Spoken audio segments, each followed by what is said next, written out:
So the difference between a good real estate agent and a great real estate agent is how they handle adversity.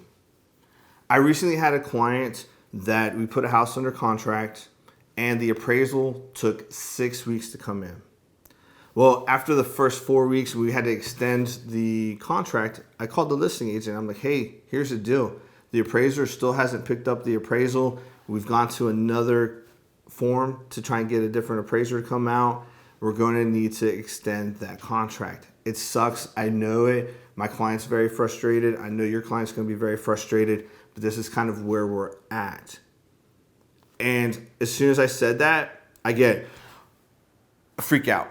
Well, you know what? We're not going to extend the contract. We're going to keep your client's earnest money. We're going to just whatever, right? Put the house back on the market. And he just went total berserk, right?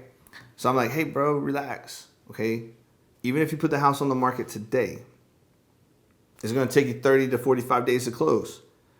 Hopefully we'll be done in like 2 weeks. I was like, we really just need to get through these next 2 weeks to get this going. And he's like, blah, blah, blah, blah, blah.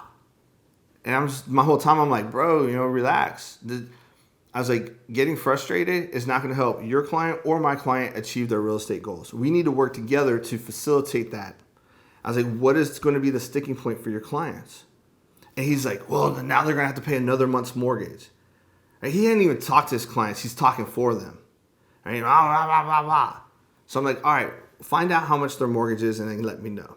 So he goes and he calls me back. He's like, $1,450. I'm like, all right, $1,450. Cool. Have it come out of my commission.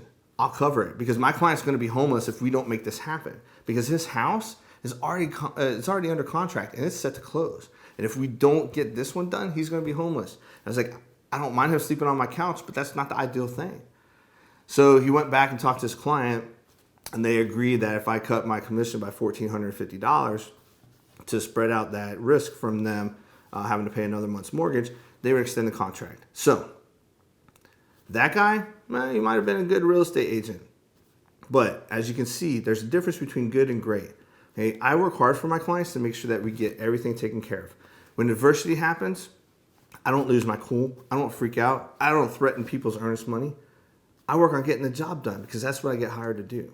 So just remember, who you work with matters. You have a 62% chance of working with a real estate agent that does 2 deals a year or less. Is that the person you really want handling the biggest transaction of your life?